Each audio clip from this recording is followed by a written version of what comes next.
¿Qué tal, estimados estudiantes? Nuevamente con ustedes para compartir una clase más. El día de hoy vamos a hacer un tema muy interesante, pero antes quisiera compartirle una anécdota. Estamos recibiendo unas clases de Senati y a través del Ministerio de Educación y bueno, pues siempre hay anécdotas, ¿no? Ahora estamos en el papel de estudiantes. Hemos dictado clase todo el semestre pasado y ahora nos toca ser estudiantes y realmente nos hemos sentido por momentos un poquito intranquilos en el sentido de que nos dejaban bastante tarea y no podíamos, no teníamos el tiempo suficiente para poder resolver. Y yo decía, qué difícil también es ser estudiante y estamos aprendiendo desde el otro lado, desde el lado de los estudiantes a poder manejar los temas de docentes, pero estas experiencias nos sirven para mejorar y bueno, ser estudiante también es muy difícil. Hoy día comenzamos con el tema denominado código M42, una clase virtual del día de hoy, y vamos a tocar el tema de potencia eléctrica y energía. Bien, la potencia eléctrica, como sabemos, la importancia que tiene la potencia eléctrica en la industria, ¿no? Eh, Esa es la pregunta que yo quisiera compartir con ustedes.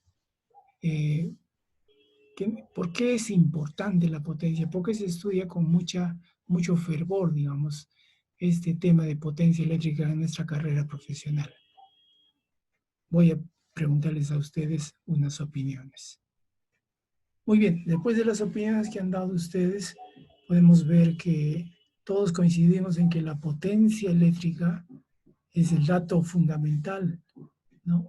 Para poder adquirir un equipo, un dispositivo, ¿no?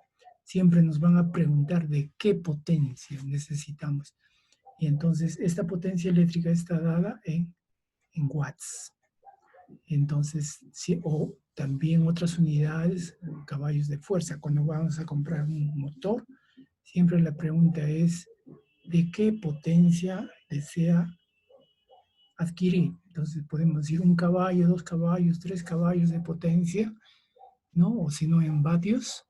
Y vamos a poder adquirir, y de ese dato de la potencia también podemos adquirir, y ahí sale cuánto de corriente vamos a utilizar, qué alambre vamos a utilizar, mejor dicho, y qué dispositivo nos va a permitir proteger el sistema. Puede ser un guardamotor, qué amperaje debe tener este guardamotor, y asimismo qué tipo de cables debemos utilizar. Entonces la potencia genera todos los demás datos, ¿no? No es algo muy sencillo, sino es lo que importa en principio para hacer una instalación eléctrica. Tenemos que la potencia tiene pues, antes de la potencia existe pues los conocimientos que hemos venido nosotros a través de las diferentes clases anteriores adquiriendo, ¿no? Y hemos podido apreciar que hemos estudiado, iniciamos nuestro estudio con la ley de Ohm, en la que vemos que la corriente eléctrica es directamente proporcional al voltaje que se le aplica a un dispositivo e inversamente proporcional a su resistencia, ¿no? Cuyas unidades de corriente eléctrica son los amperios. También tenemos la ley de Poulet, en la que se encuentran relaciones entre la longitud, la sección y la resistividad de un material para que se comporte como una oposición al paso de la corriente eléctrica, y eso lo llamamos resistencia. Y las unidades son obvios, son temas que nos estamos recordando. Y llegamos hoy día a la ley de Watt. Toda la potencia formulada en una de sus fórmulas es I cuadrado por R. La potencia tiene unidades muy específicas de vatios. Y también vamos a ver más adelante la ley de Joule, en la que es muy semejante a la potencia, sino la diferencia, como pueden apreciar, se considera al tiempo. Bien, esto como un conocimiento previo. La potencia, ¿cuántas fórmulas tiene? La potencia, gracias a la ley de Ohm, se puede formular como voltaje sobre una resistencia por la corriente que consume esa resistencia. O también se puede formular voltaje que se le aplica a un resistor al cuadrado sobre la resistencia. O también, como ya vimos, la potencia es la resistencia por la corriente que circula elevado al cuadrado por dicho resistor. Entonces la potencia tiene unidades de vatios y ya sabemos que la corriente en amperios y la resistencia en ohmios. La potencia, como pueden ver en este animado, tenemos que tiene la sensación de calor, ¿no? Una irradiación de calor. Es cierto que la corriente al pasar por un resistor produce un calor. Bien, entonces eso podemos explicarlo en esta diapositiva, ¿no? Y se llama efecto Joule.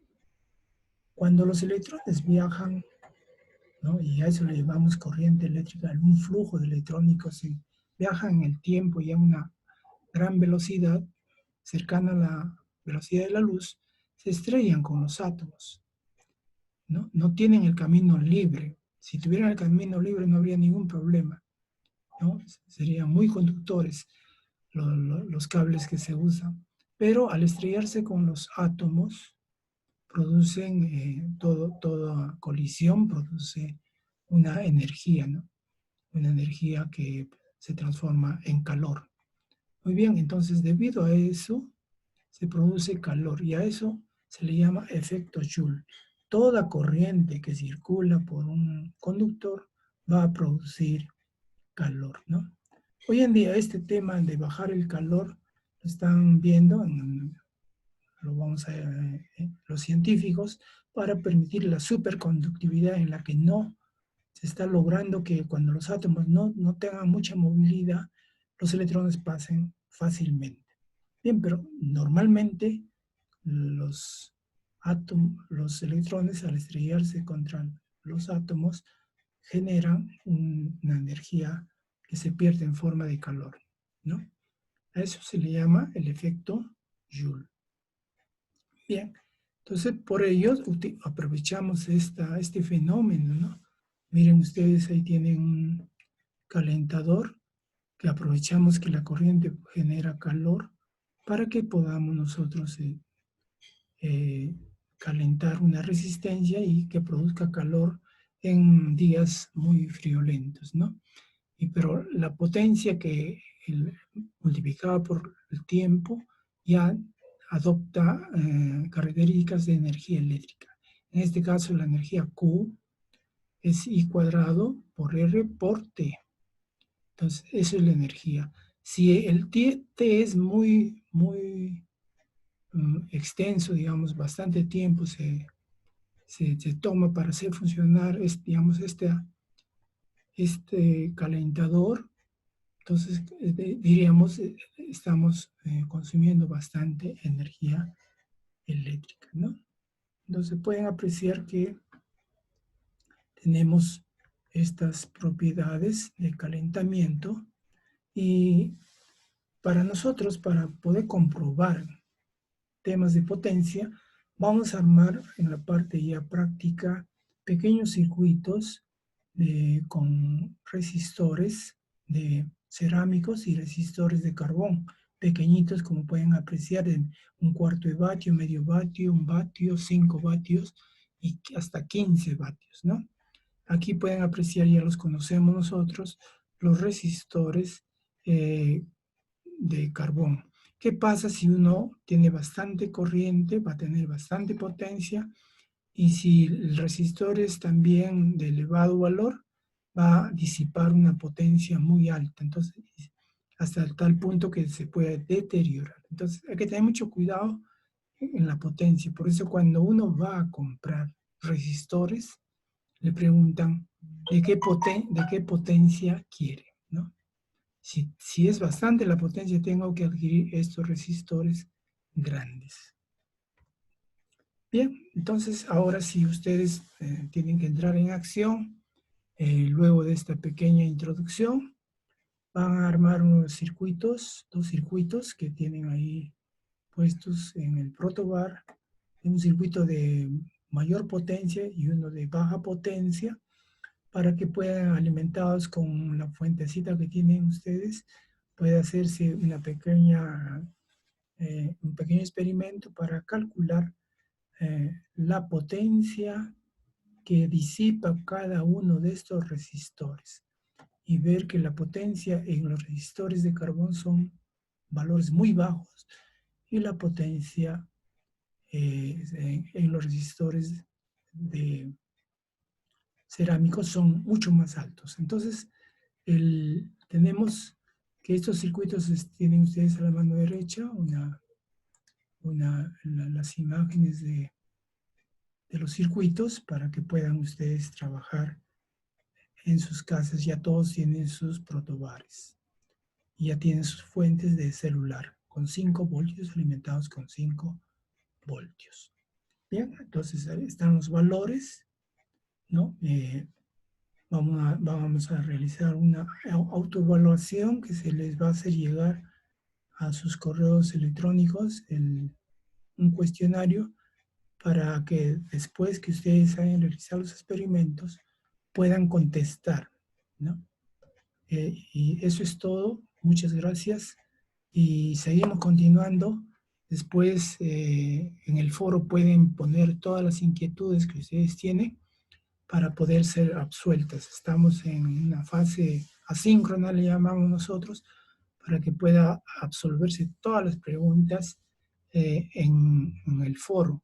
Y después, la próxima clase que tenemos, la siguiente, vamos a hacer el debate ¿no? en la fase síncrona, es decir, hablando todos contra todos.